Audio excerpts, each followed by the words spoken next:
I was once lied to about how hard it is to make money. And when I came to that realization, I thought, hold on, what else is a lie? And over the past few years, I've been trying to see where else do other people's beliefs block them or hold them. But more importantly, not about other people, because innately we're all selfish. I'm selfish. So it was very much, where is it holding me back? What other lies have I been told? And I believe I've come to finally realize one of the lies which really held me back.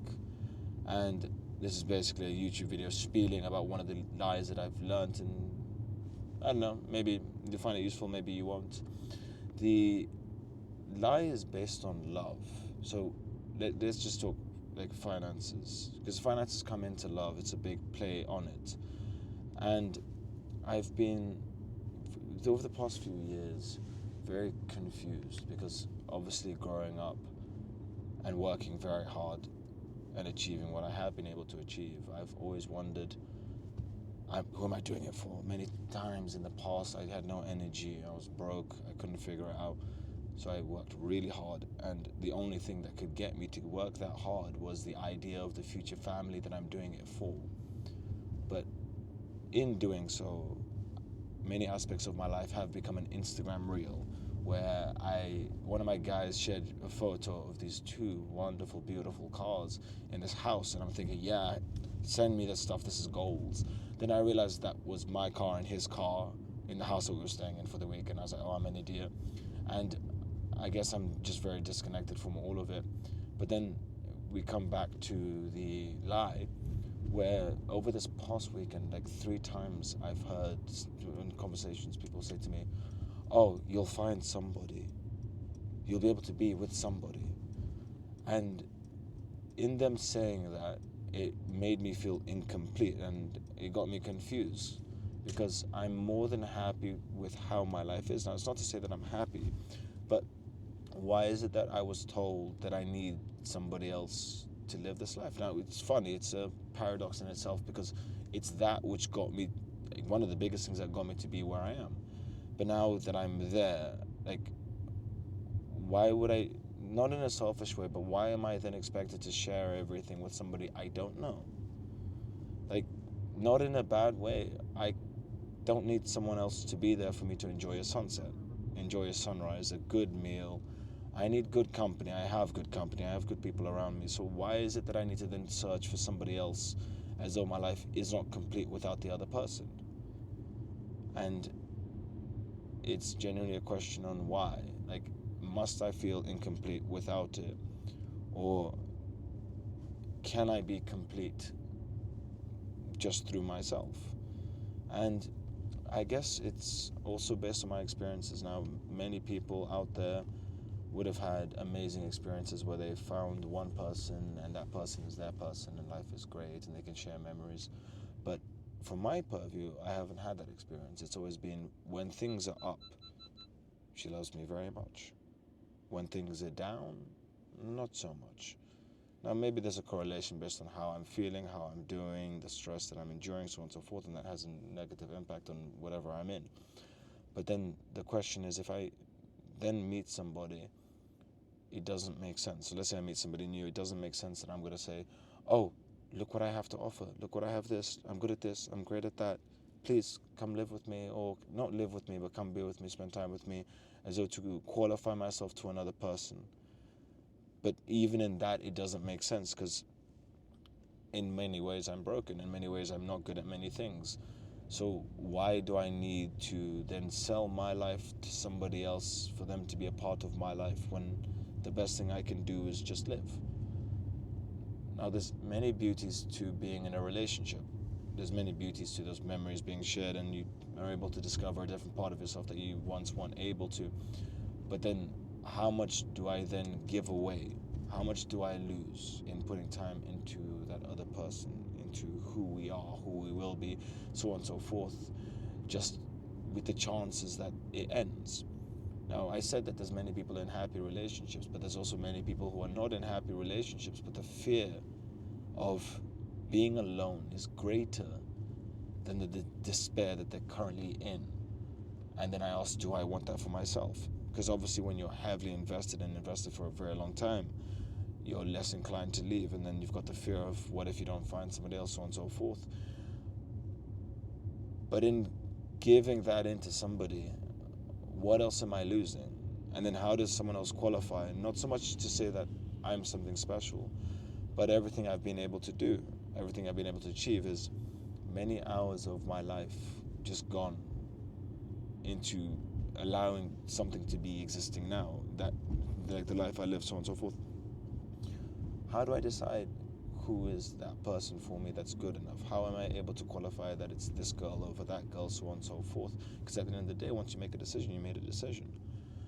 And of course you can say yes, you can change your decision, but then that negates the purpose of love, where you get to know a person very deeply, and it's through the problems that you build the trust that when things go bad, you end up staying together for a prolonged period of time. But then why? Why is that needed? Now, don't get me wrong, I'm not one type of person who enjoys sleeping around, fucking around. I generally gain nothing by doing that. Like, I don't need the validation from a girl saying, yeah, I'm able to sleep with her, or da-da-da. To the boys, like, it's a waste of my time. Like, negatable behavior. For me, if there's no emotions in it, it's absolutely useless. But then, to what extent do I then stop prioritizing everything I'm doing? Now, granted, I do it at this point. I'm not doing it for any other reason, just to do it, to see how good I am, how great I am, how far I can go. Like the, if you don't mind my French, dick measuring contest. But what qualifies in a person for them to be more than enough? And if you want to do that properly, you need to speak to many people, but many people take a lot of time, and a lot of time can all go to waste through a bad experience, or through time wasted if it doesn't work out. So then, like, why is it that I've been told to fetishize a life with somebody else when that may not necessarily be something that allows me to complete myself as I then delve into who I am with them, because I can't be that version of me without them? And why does everybody say, hopefully you'll find somebody? Why is that the to-go-to thing? Because this, more often than not, especially in the day and age that we live in, it doesn't work out. So why make that such an important aspect? Now, I'm sure, like, take me back in time to a different age, then I'm sure it would have been amazing. But in the day and age that we live in, like, for me, and this is from what I've experienced, like, for me to qualify for another partner, it's how hard I work, when I'm able to do, the life I'm able to give them, so on and so forth. Now, don't get me wrong, that's not the only thing required, but, like, I tick many boxes, not all of them. I've got my own issues, but why? Am I not able to live a complete life without that person? Like, obviously a man has needs and there's children, but let's say children you can adopt, and in adopting there's a completion, or something very good is done. And it's not me to say that I don't want love, or I don't want, granted, I say that bullshit. What the fuck is love? Ask anybody what is love, they won't give you a definition, because love was written by French poets in the 13th century and then fetishized by the rest of the world. And it's not in any religious scripture. So it's not something that's always been there. So then the question I'm now asking myself, is that aspect of life a lie? And is the venture into it also a lie? Because there are so many people that are unhappy that I've seen, where the idealized version of love is two people taking on the world, them alone, conquering, making memories, so on and so forth. But that's not the reality. The reality is it's just an agreement between two people. Yeah, we'll live together, we'll do stuff together, but these people are more often friends with others more than they are friends with themselves. And I don't know, for me, a lot of it isn't making sense, and I'm genuinely bothered by the fact, no, just the fact that people say, hopefully you'll find someone to share it with. Why do I need to share it with anybody? Like, again, not from a selfish perspective, but more from the point of, how is it going to complete me? Or what aspects of my life is it going to fill? Like, I don't think there's a void. I think there's a void based on other people telling you that there's a void. But I don't think that there is one. Because at the end of the day, like, and again, not in a bad way, maybe it's just for me and the people that I've met, there's a question of, what do you offer? And I think, what does my partner offer? And in my head, it's only ever been expectations that need to be met, a standard that needs to be held. And in attempting to hold that standard, it just makes it way harder. I'd rather just be me. And in many ways, my life is very blessed. And there's a bliss in the growth, in the experiences. And I believe that the only loneliness that's ever been felt was a loneliness that was taught. And maybe I'm wrong, but I don't think I am. And the fact that many people who tell me that, the individuals, the past three that said to me, I'll find somebody, I am very confident they don't have somebody and are looking for somebody. So why say that as though you have that, as though you know it's a possible thing? And there was this one lady I know, very sweet, very beautiful. I've always, in many ways, fetishized her. Like, saw her energy as something very special. And I came to a realization, well, I was able to kill that. We were speaking a bunch of hours ago, I was able to kill it. Or it died, because I came to the realization in our conversation that the energy that I'd seen in her and held to such a high degree wasn't her, but it's who I thought she could become. It's the memories I thought I could have with her and the life I could have with her. And that in itself was fetishized. It wasn't her. It wasn't who she was. It's who I could see myself being with her and who I could see her being with me. But that's not her. And I think maybe it's just me. I do that to a lot. I'll see a person and then think who they could be. And I get excited by that idea. But why? And I think it's, in many ways, a wet dream that I've sold to myself in many occasions, resulting in being in circumstances that I only want to be in order to fill a void, in order to tick a box that everyone else seems to tick and seems to be required or necessary. But I also think it's a responsibility that many people put onto themselves without understanding what is required in that responsibility, resulting in unhappiness, discontentment, and just many problems. And then, to the same extent, I then ask, if I feel this way, there's a good chance that the other person feels this way, and there's a good chance that they would rather be with me in order to do something that they thought they wanted to do, or to fill a gap and a void, and I just tick the boxes that require that, meaning that they are more in tune with being in a relationship and how they are in a relationship, rather than it being me. And all of this is fundamentally just a big shit show, all based on a lie that a lot of people were sold. And they live in the lie because the despair of what they are in is better than the loneliness that they previously suffered. But then what if the loneliness was exacerbated by the surroundings, by the environment, by society?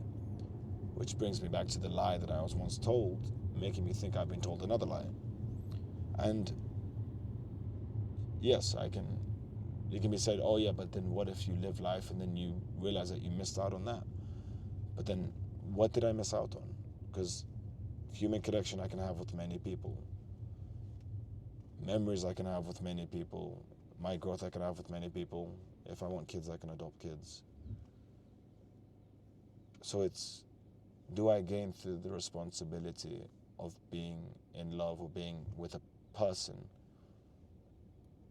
Do I fill a void, or do I achieve something great, or become a better version of myself, or do I bend to the will of society in order to tick a box that is fundamentally just loneliness, or just feeling alone, or not good enough? Like, I don't know. Like, I generally think a lot of it is a lie, because so often I feel the need to show how good I am, or express how good I can be, or so on and so forth. But why? Why am I seeking the validation of another person to say that I'm good enough or be good enough? Or why must I work or hold myself in a fashion to show how useful and helpful I can be to another person, when I can just live? Like, there's so much more to life: philosophy, history, culture, art, connection, and just growth, like business growth, but that's simple stuff. And then another thing I want to touch on, why I haven't done a video recently, and I'm happy that I'm doing this video, but then I often think, what do other people think, or what will they think? While also knowing that people don't care. So it's not that people care, it's that I care what people think, but then also people don't care. And then it's a question that's very related to this topic. Like, why do we do so much of what we do? When we dance, like, there's two ways to dance. You either dance in a fashion where you're trying to look good, because other people might be looking at you dancing, or you dance in a way to just exist. And in existing, I feel that's where you can take it down the direction where there are no eyes on you. You can do that which you believe to be best, which then brings me back to many lies of society, and it makes me wonder what's true. Now, I could be wrong in all of this. I'm sharing this recent discovery because I want it to be shared. And if I'm wrong, I'm wrong. And if I'm right, I'm happy that I've opened it up. Like, there was this one chick I was talking to, and I wanted to take her on a date, but I've got to go do some work. And I said to her, look, at the end of the day, I've got to do what I've got to do. Like, you're very beautiful, you're very sweet. But yeah, like, I've got shit to do, and I need to prioritize that. But then to what extent does that need to be prioritized? There's a good chance none of this video makes sense, and that's okay. Yeah. I'd rather do these types of videos than create some funnel to sell people something, whatever the fuck. Not because there's much more to gain, because there's a lot more to gain than create a funnel, show you how good I am at business and how easy it is, and then get you guys as clients or whatever it may be, through whatever method I desire. It's, if I was to look back at the YouTube, doing a YouTube, I'd much rather be honest and be broken, and it being okay that I'm broken, than anything else, because I believe it's important for me to be who I am and not live into a lie of what I'd like others to see me as or expect from me, because I see so many of these idiots online, and I know what they're doing with their life. I know how much they're making, and it's all fucking bullshit. And it's not to say that I'm better than them or this or that. Like, I'm more than perfect, not being perfect. And yeah, and that's my thought on this video. I guess welcome back to me on YouTube, and I'll see you guys at the next one.